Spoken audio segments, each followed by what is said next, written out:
விஜய், காவேரி 2 பேருமே சேர்ந்து சூப்பரா விளையாடிட்டு இருக்காங்க. மொத்தம் 5 பால் கேட்ச் பண்ணியிருக்காங்க அப்படின்னு சொல்லிட்டு அங்க எல்லாருமே சொல்றாங்க. ரொம்ப சந்தோஷமா இருக்காங்க. காவேரி அப்படியே வந்துட்டு ஒரு நீச்சல் குளத்தாண்ட அமைதியா உட்காந்துட்டு இருக்காங்க காவேரி. இதெல்லாம் யோசிச்சு யோசிச்சு ராகினிக்கு பயங்கரமா கோவம் வருது. எவ்வளோ திமிரு இருந்தா அந்த காவேரி அவ்வளோ சந்தோஷமா அங்க பால் விளையாடிட்டு இருக்கா. அவ சந்தோஷமாவே இருக்கவே கூடாது அப்படின்னு சொல்லிட்டு ராகினி பயங்கரமா கோவப்பட்டுட்டு இருக்காங்க. அப்ப கரெக்டா அவங்க அப்பா ஃபோன் பண்றாரு. அட்டன் பண்ணி பேசுறாங்க. ராகினி உன்கிட்ட மேனேஜர் பேசணும்னு சொல்றாரு பேங்க்ல இருந்து அப்படின்னு சொல்லிட்டு அவங்க அப்பா சொல்றாரு. அப்பா இப்போ நான் இருக்க கடுப்புல இருக்க, நான் யார்கிட்டயுமே பேச மாட்டேன் அப்படின்னு சொல்லிட்டு ராகினி சொல்றாங்க. ஏமா என்ன ஆச்சு அப்படின்னு சொல்லிட்டு அவங்க அப்பா கேட்கிறாரு பசுபதி. அதுக்கு ராகினி சொல்றாங்க, இல்லப்பா அந்த காவேரி இங்க ரொம்ப சந்தோஷமா இருக்காப்பா, அவ சந்தோஷமாவே இருக்கக்கூடாதுப்பா அப்படின்னு சொல்றாங்க. அவளை விட மாட்டேன், அவ நிம்மதியா இருக்கவே நான் விட மாட்டேன் அப்படின்னு சொல்றாங்க. அதை கேட்டோடனே அவங்க அப்பா சொல்றாரு, ராகினி எதுவும் பண்ணாத, கொஞ்சம் அமைதியா இரு, நான் பார்த்துக்கிறேன், இப்போ எதுவும் பண்ணி மாட்டிக்காத நீ அப்படின்னு சொல்றாரு. நான் ட்ரை பண்றேன்ப்பா அப்படின்னு சொல்றாங்க ராகினி. ராகினி எதுவும் பண்ணக்கூடாது அப்படின்னு சொல்லிட்டு போனை அவங்க கட் பண்ணிட்டாங்க. இந்த காவேரி சந்தோஷமாவே இருக்கக்கூடாது, என்ன பண்ணலாம் அப்படின்னு சொல்லிட்டு ராகினி யோசிச்சுட்டு இருக்காங்க. குமரன் மேல இருந்து பூ போட்டுட்டே இருக்காரு கங்கா மேல. யார் அது பூ போட்டுட்டே இருக்கிறது, எங்க போனாலும் பூ போட்டுட்டே இருக்கீங்க, யார் அது, வாங்க இங்க அப்படின்னு சொல்லிட்டு கங்கா கூப்பிடுறாங்க. நான் தான் ராகினி அப்படின்னு சொல்லிட்டு குமரன் சொல்றாரு. என்னங்க நீங்களா, நீங்க எதுக்காக என் மேல பூ போட்டுட்டே இருக்கீங்க அப்படின்னு சொல்லிட்டு கங்கா கேட்குறாங்க. இல்ல 2 கேம்லயும் நாம தான் ஜெயிச்சிருக்கோம், கண்டிப்பா இந்த பிரைஸ் நமக்கு தான் அப்படின்னு சொல்றாரு குமரன். அதுக்கப்புறம் என்ன பண்ணலாம், ரொம்ப சந்தோஷமா இருக்க போறோம் அப்படின்னு சொல்லிட்டு குமரன் சொல்றாரு. அதுக்கு கங்கா சொல்றாங்க, நீங்க எப்பவுமே தைக்கிறது, நூல் இதை பத்தி தானே யோசிச்சுட்டு இருப்பீங்க, ஏன்னா திடீர்னு இதை இப்படிலாம் பண்ணிட்டு இருக்கீங்க அப்படின்னு சொல்லிட்டு கங்கா கேட்குறாங்க. எல்லாம் ஒரு சர்ப்ரைஸ் தான் அப்படின்னு சொல்றாரு. கண்டிப்பா நம்ம ஜெயிப்போம் அப்படின்னு சொல்றாங்க. 2 பேருமே சேர்ந்து ஹக் பண்ணிக்கிறாங்க.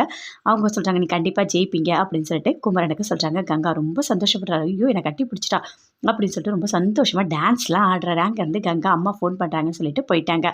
காவேரி ஸ்விம்மிங் ஃபூலாண்டா உட்காந்துட்டு இருக்காங்க. அப்போ உள்ளேருந்து வராரு விஜய். என்னங்க இவ்வளோ நேரம் உள்ளியா இருந்தீங்க, இங்கே நான் யாருமே இல்லைன்னு நினச்சிட்டு இருந்தேன், உள்ளேருந்து வரீங்க, அப்போ இவ்வளோ நேரம் நீங்கள் உள்ளே இருப்பீங்களா, அந்த அளவுக்கு நீச்சல் உங்களுக்கு தெரியுமா அப்படின்னு சொல்லிட்டு காவேரி கேட்குறாங்க விஜய் கிட்ட. அதுக்கு விஜய் சொல்கிறார், உங்ககிட்ட எனக்கு பேசவே பிடிக்கல அப்படின்னு சொல்லிட்டு. ஏன், நான் என்ன பண்ணேன் அப்படின்னு சொல்லிட்டு காவேரி கேட்குறாங்க. நீ என்ன பண்ண, விளையாட்டில் என்ன டச் பண்ணக்கூடாதுன்னு உங்கள்கிட்ட சொல்லி தானே கூட்டிகிட்டு போனேன், டச் பண்ணிகிட்டே இருக்க, கிஸ்ஸரை பண்ணுற, இதெல்லாம் நல்லாவா இருக்குது அப்படின்னு சொல்லிட்டு விஜய் சொல்கிறாரு. என்னங்க பிளான் பண்ணியா நான் பண்ண எல்லாமே விபத்து, எல்லாமே எதிர்பாராம தான் நடந்துச்சு. நான் உங்கள் மேலே விழுந்ததோ, நீங்கள் என் மேலே கூட தான் 2 வாட்டி சாஞ்சிங்க, அதுக்காக எல்லாமே பிளான் பண்ணியா நடந்தோம். நீங்கள் பண்ணால் மட்டும் தப்பு இல்லை, நான் பண்ணால் மட்டும் தப்பா அப்படின்னு சொல்லிட்டு காவேரி கேட்டுட்டு இருக்காங்க. இல்லை இப்படிலாம் பண்ணி என் மனசை அப்படியே மாற்றி என் கூட அப்படியே அந்த அக்ரிமெண்ட்டை எக்ஸ்டெண்ட் பண்ணி வாழலாம் தானே பிளான் பண்ணுறேன், அப்படியே என் கூடயே செட்டில் ஆகலான்னு இருக்கியா அப்படின்னு சொல்லிட்டு விஜய் கேட்குறாரு. இங்கே பாருங்கள், இந்த மாதிரிலாம் பேசுகிறவளை வச்சுக்காதீங்க, இன்னொரு வாட்டி இப்படி பேசுனீங்க நான் என்ன பண்ணுவேன்னு எனக்கே தெரியாது அப்படின்னு சொல்லிட்டு காவேரி பயங்கரமாக கோவப்படுறாங்க. விஜய் அங்கேருந்து கிளம்பிட்டாரு.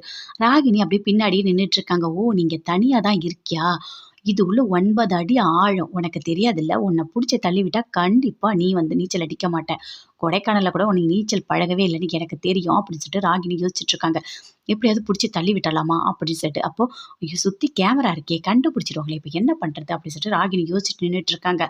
அப்போ அங்கே 2 பேர் வந்து பேசிக்கிறாங்க. என்னப்பா அங்கே வந்து கேமராலாம் ஒர்க்கே ஆகலை, சீக்கிரமாக அதை சரி பண்ணு அப்படின்னு சொல்கிறாங்க. ஓ கேமராலாம் ஒர்க் பண்ணலையா, அப்போ இதான் சரியான நேரம், காவேரி பிடிச்சி உள்ள தள்ளிடலாம் அப்படின்னு சொல்லிட்டு அப்படியே கிட்ட வராங்க. அதுக்குள்ள குமரன் வந்துட்டாரு. இங்க பாரு காவேரி, தாத்தா அங்க உன்னை கூப்பிட்டு இருக்காரு, இங்க என்ன பண்ணிட்டு இருக்க அப்படின்னு சொல்லிட்டு குமரன் கேட்கறாரு. தாத்தா அதோ வரேன் அப்படின்னு சொல்லிட்டு அங்க இருந்து காவேரி போறாங்க.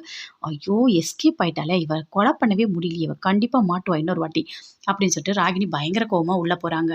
விஜய் அழகாக ட்ரிங்க்ஸ் பண்ணிட்டு அப்படியே உட்காந்துட்டே இருக்காரு. அப்போ கரெக்டாக அந்த பக்கமாக சூர்யா வராரு. வந்த உடனே பார்க்குறாரு. ஹாய் விஜய் அப்படின்னு சொல்லிட்டு கிட்ட வந்து உட்கார்றாரு. நீங்கள் உங்களுக்கு வேணுமா, நீங்கள் ட்ரிங்க்ஸ் பண்ணுறீங்களா அப்படின்னு சொல்லிட்டு விஜய் கேட்குறாரு. இல்லை எனக்கு வேண்டாம் அப்படின்னு சொல்லிட்டு சூர்யா சொல்கிறாரு. சரி ஏதாவது சாப்பிடுங்க அப்படின்னு சொல்கிறாரு. சரி அப்படின்னு சொல்லிட்டு இங்கே ஒரு பாட்டு எங்கள் தாத்தா அடிக்கடிக்க பாடுவார், ஆனால் அது எனக்கு சரியாக ஞாபகம் வரல அப்படின்னு சொல்லிட்டு விஜய் சொல்கிறாரு. என்ன பாட்டு, தனிமையில் என்ன தனிமையிலே இனிமை காண முடியுமா அப்படின்னு சூர்யா பாடி காட்டுறாரு. ஆமாம் அந்த பாட்டு தான், நள்ளிரவினிலும் சூரியனும் தெரியுமா அப்படின்னு சொல்லிட்டு 2 பேருமே சேர்ந்து பாட்டு பாடிட்டு இருக்காங்க. ரொம்ப சந்தோஷமாக பேசிகிட்டு இருக்காங்க. என்ன போட்டி எப்படி இருக்குது அப்படின்னு சொல்லிட்டு சூர்யா கேட்குறாரு.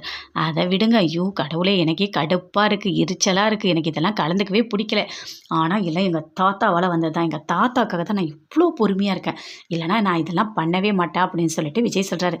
அதே ப்ராப்ளம் தான் எனக்கும் இதெல்லாம் பிடிக்கல, எனக்கும் நிறைய வேலை இருக்குது, ஆனால் எங்கள் தாத்தாவால் தான் நானும் இதில் பார்ட்டிசிபேட் பண்ணியிருக்கேன், எனக்கும் கோவமாக தான் வருது அப்படின்னு சொல்கிறாரு. என்ன விளையாட்டு வைக்கிறாங்க இடிச்சுக்கிட்டு, என்னவோ இதெல்லாம் எனக்கு எதுவும் பிடிக்கவே இல்லை அப்படின்னு சொல்லிட்டு விஜயும் சொல்கிறாரு. சூர்யா 2 பேருமே பேசிகிட்டு இருக்காங்க. காவேரி யோசிக்கிறாங்க. எவ்ளோ தைரியம் இருந்தா இவரு இப்படி பேசுவாரு. நானா போய் வேணும்னு இடிச்சேன், இடிச்சேன்னு சொல்றாரு. அவரு தானே இடிச்சாரு. எப்படி பழி போடுறாரு. அதுவும் நான் இங்கேயே செட்டில் ஆயணும்னு நெனைக்கிறேனாமா. இவங்க பணத்துக்கு ஆசைப்படுறேனாமா. இப்படிலாமா பேசுவாரு ஒரு மனுஷன். கொஞ்சம் கூட அறிவே கிடையாது அவருக்கு. விளையாட்டுனா இப்படிதான் இருக்கும். பால் பிடிக்கிறதுக்காக நான் கிட்ட வந்தேன். இப்படி பேசுறாரு.